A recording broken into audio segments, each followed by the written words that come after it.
자, 이번 시간에는요, 영적 전쟁 5번째 시간입니다. 신앙생활은 영적인 싸움이라고 이야기를 했어요. 사단이 흑암에 가두었죠. 그 흑암은 말씀이 거하지 않는 곳을 흑암이라고 말합니다. 그리고 사단은 흙을 먹고 살라고 하나님께서 명령을 하셨거든요. 그래서 이 흙이라는 게 뭐냐면 사람의 육적인 성품을 사람을 흙으로 만들었거든요. 그래서 이 사람의 육적인 성품을 사단이 먹고 삽니다. 그리고 사단이 거하는 곳을 요새라고 했죠.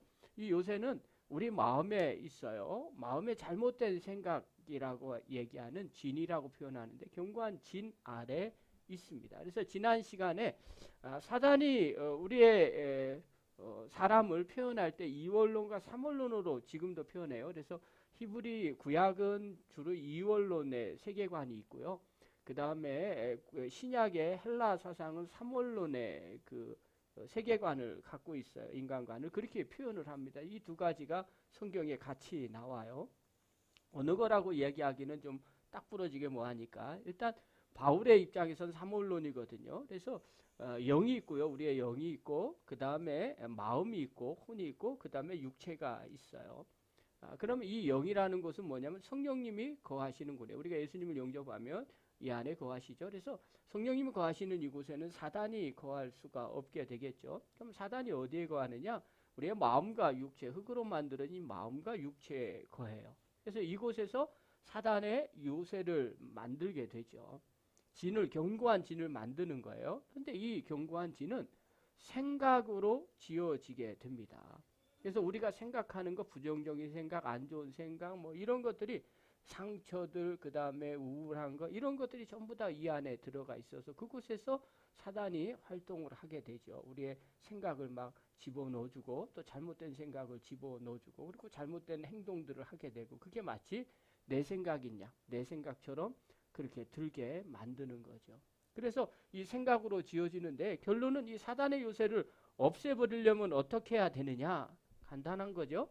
생각을 바꾸면 되는 거예요. 이게 정말 중요한 거죠. 그래서 은혜 받으면 어떤 일이 벌어지는지 아십니까? 우리의 생각이 바뀝니다. 하나님이 없다고 하는 사람이 갑자기 하나님이 살아계심을 생각이 바뀌고요. 알게 되고요. 그 다음에 부정적인 사람은 긍정적으로 바뀌어집니다. 그럼 주님이 하시면 되지. 여러분 기도 응답이 뭐겠어요? 되게 불안해요. 걱정해요. 이게 과연 잘 될까? 근데 기도했는데 하나님이 마음에 은혜를 주셔요. 되지. 하나님이 함께 하시니까. 이게 이렇게 바뀌어지게 만들어 주는 거죠. 그러면 사단의 이 요새가 없어지게 돼요. 더 이상 이곳에서 사단이 거할 수 없게 되는 거죠. 그러면 우리는 이 생각을 어떻게 바꿔야 되겠어요? 사단이 사용하는 진으로 바뀌는 게 아니라 이 생각을 성령의 생각으로 바꾸는 거예요. 하나님이 원하는 생각으로 우리의 마음을 다 바꿔버리는 거예요. 그래서 성령의 인도함을 받는 사람의 특징이 있어요. 그 사람들은 자기의 생각들이나 사단이 원하고 좋아하는 생각들을 마음에 담질 않아요. 그냥 주님이 기뻐하는 것만 집어넣어요. 그리고 영으로 바울이 표현한 것처럼 우리의 모든 생각을 사로잡아서 그리스도께 복종하게 만들어요. 그래서 주님의 뜻이라면 무조건 아멘인 거예요. 그리고 주님이 기뻐하는 게 뭔지만을 생각하게 되죠. 그래서 우리 안에 있는 것을 비우고 하나님의 것으로 채우는 거예요. 만약에 우리가 예수님을 믿고도 하나님의 것을 채우지 않는다면 그곳에는 사단이 좋아하는 걸로 채워지게 되는 거죠. 이게 지난 시간의 이야기예요. 자, 그러면 요 사단의 요새들을 없애버린 것, 생각으로 지어진 것들이 있어요. 요 생각으로 지어진 집들을 어떻게 격파를 해야 되느냐? 첫 번째입니다. 실패의 요새를 없애야 되는 거예요. 우리 안에 많은 사람들 가운데 이 사단의 요새들을 갖고 있는데 실패의 요새들로 우리 안에 사단의 견고한 진이 있는 거예요. 나도 모르게 과거에 실패들이 있어요. 그래서 나는 늘 실패하기 마련이에요. 어떤 분들은 뭘 하기도 전에 그냥 자기 자신이 늘 실패한 거를 생각을 해요. 나는 그런 인생이야. 나는 그런 사람이야. 나는 그런 존재야. 이렇게 얘기하는 거죠.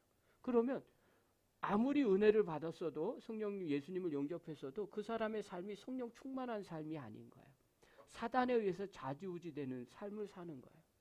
어떤 사람은 되게 무기력하고 우울증, 예수 믿는데도 우울증 있는 사람들이 있거든요. 왜 그러냐? 예수님의 생각대로 살지 않고 사단이 준 실패의 그 요새에 자기 생각을 갖다 놓은 거예요. 그리고 사단이 그거에서 계속 그 생각하는 거예요. 네 인생은 실패한 인생이야. 네 인생은 잘못된 인생이야. 네 인생은 뭐 의미가 없어. 막 이러면서 계속 거기다가 그 생각을 집어넣어줘. 나도 모르게 그거를 묵상하는 거죠. 그래, 나는 그런 인생이야. 이렇게 되는 거죠.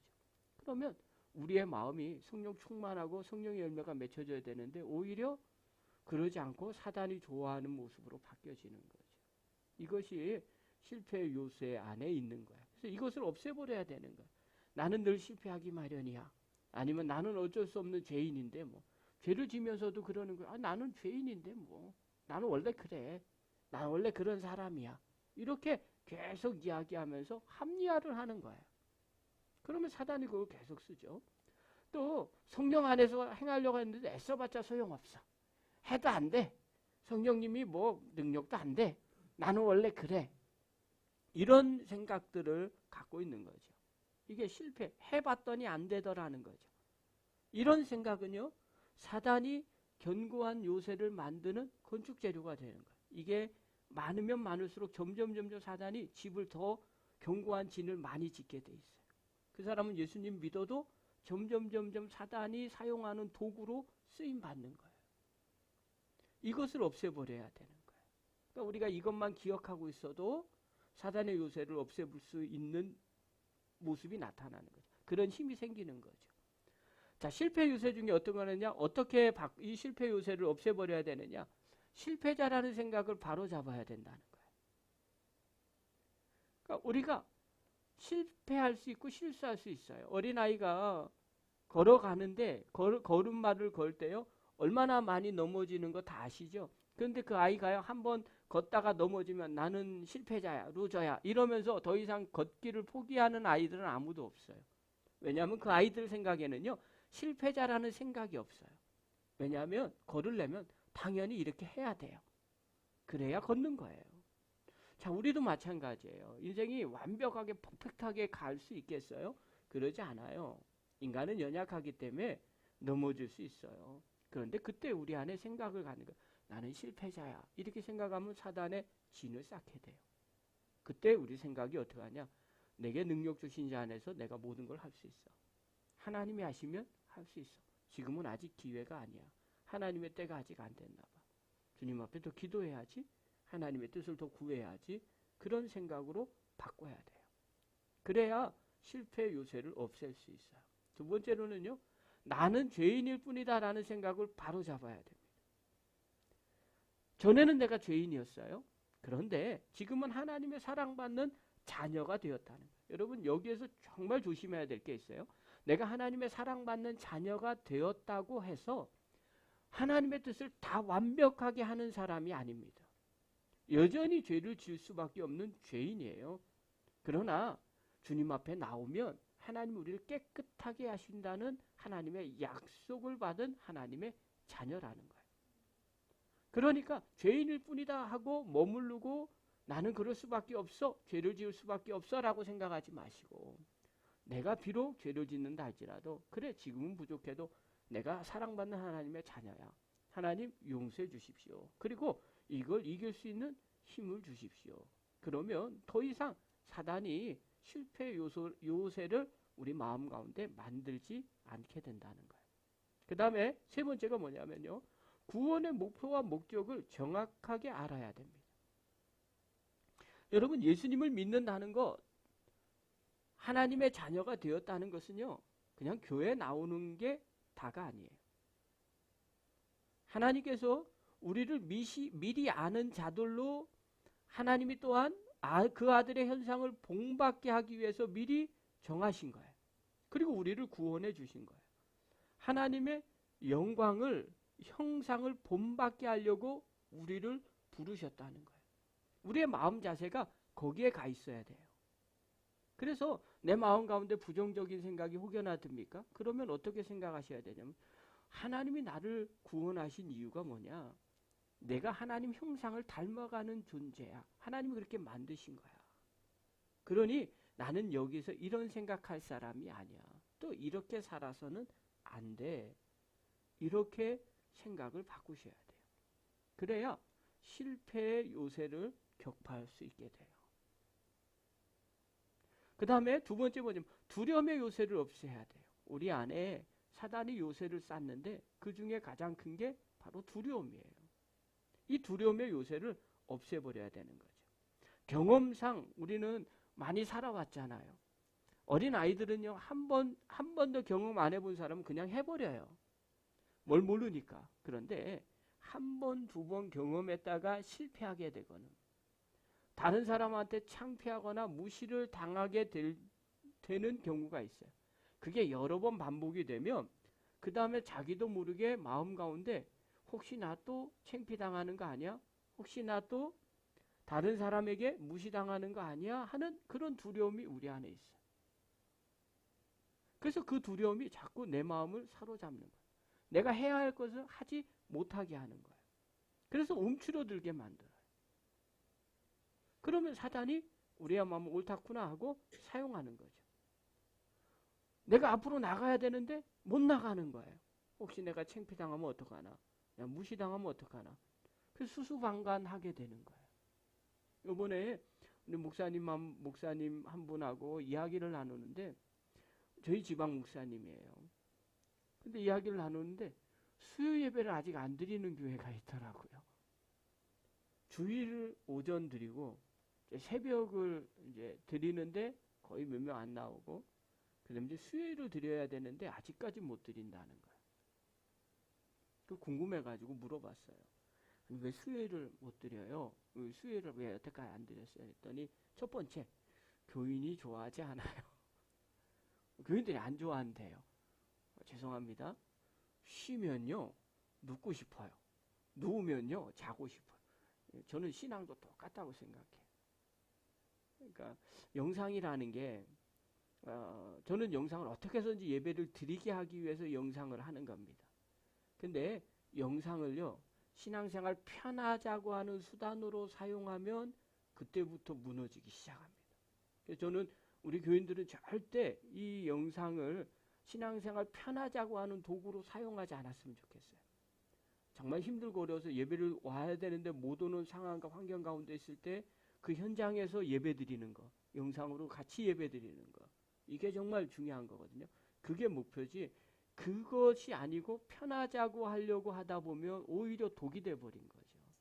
그러니까 그렇게 된 케이스인 거예요. 그러면서 이제 그 다음 얘기를 하시는데 제가 그 목사님의 진심을 좀 봤어요.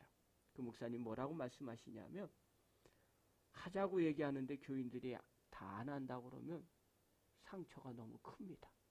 그래서 말을 못합니다. 진짜 핵심은 뭐였냐면요. 수요 예배 합니다. 그런데 아무도 안 올까봐. 그게 두려운 거예요. 그게 걱정인 거예요. 그걸 보면서 그럴 수 있겠구나. 그쵸? 저도 그런 딜레마가 조금 있거든요. 고민이 있는 거예요. 왜냐면 상처잖아요. 뭐 한번 합시다 그러는데 아무도 안 해. 어떨 때는요, 목사님 왜 또 해요? 뭐 별로 다 참여도 안 하는데 이런 얘기 들을 때도 있거든요. 그럴 때 누가 기분이 좋겠어요? 저도 그냥 이렇게 불편하고, 그럼 하지 말까? 안 할까? 또 뭐 할 때마다 되게 불안해요. 지금도 마찬가지거든요. 갑자기 뭔 릴레이 이렇게 찬양, 우리 감사 찬양 합시다. 갑자기 나온 거잖아요. 그렇죠? 여러분들 중에 아마 이거 올라왔을 때 밴드 올라왔을 때 뭐 뚱따지 같이 갑자기 목사님 왜 이래 이렇게 하시는 분들도 계실 거예요. 전사님하고 이제 가능하겠느냐 이제 먼저 물어보고 생각이 그런데 그걸 실현해 내려면 또 실제로 가능해야 되잖아요. 그래서 전사님한테 이렇게 하려고 그러는데 가능하겠냐 그랬더니 잠깐만 기다려주세요. 알아보겠습니다. 그러더니 가능하겠다고 해서 그러면 하자고 그러면서 이제 한 거예요. 하는데 한편으로는 그런 제안의 두려움도 있어요. 그래서 사실은요 할까 말까 수요일날 광고했어야 되는 거거든요. 근데 수요일날 광고를 못했어요. 예, 까먹은 것도 있고 그 두려움도 조금 있는 거예요. 예, 근데 제 결론은 뭐냐면 그게 아니다. 뭐래도 해야 된다. 예, 정말 다 같이 그런 마음을 갖고 우리 감사절에 정말 하나님 앞에 우리 감사 찬양 우리 교인들 다 같이 한다면 하나님이 얼마나 기뻐하시겠는가. 예. 그래서 한 거예요. 그래서 집에서 오늘 밥 먹으러 온 우리 저기 유나를 붙잡아 놓고 너도 해야 된다고 그래서 한 소절을 강제로 딱 해가지고 전사님한테 보냈어요. 왜 그러냐면 우리 마음 가운데 이런 상처에 대한 실패에 대한 두려움들이 있을 거예요. 그럼 그것을 벗어버리는 것이 하나님의 뜻이에요. 그걸 계속 붙잡고 있잖아요. 그러면 앞으로 나가야 될 때 수수방관해요. 그게 그 사람이 뭐 나빠서가 아니에요. 상처가 있어서 그런 거예요. 그 다음에 말아야 되는데 창피당하면 어떡하나 그래서 잠잠할 때가 있어요. 그러니까 이렇게 두려워서 아니면 잠잠함으로 자기 속으로 움츠러 들어가는 것이 바로 생각으로 집을 짓게 돼요. 나는 원래 그래. 한두 번 그렇게 움츠러들고 그렇게 갖고 있어 보세요. 그러면 계속 그런 생각을 갖게 되는 거죠. 그러면 그 안에 두려움의 영이 거하는 거죠. 디모데후서 1장 7절에 보면 바울이 디모데에게 얘기하는 거예요. 하나님이 우리에게 주신 것은 두려워하는 마음이 아니요 오직 능력과 사랑과 절제하는 마음이니 이렇게 말해요. 그러니까 하나님이 여기서 두려워하는 마음이라는 것은요 우리 안에 견고한 진에 이런 두려움이 있다는 거예요. 그것은 하나님이 주시는 게 아니라는 거예요. 그럼 누가 줄까요? 사단이 준다는 거예요. 이걸 계속 갖고 있다 보면 견고한 진이 돼버리는 거죠. 그럼 사단이 마음대로 이걸 사용하게 되는 거예요. 그러므로 사랑하는 성도 여러분, 이 두려움의 요새를 반드시 격파해야 돼요.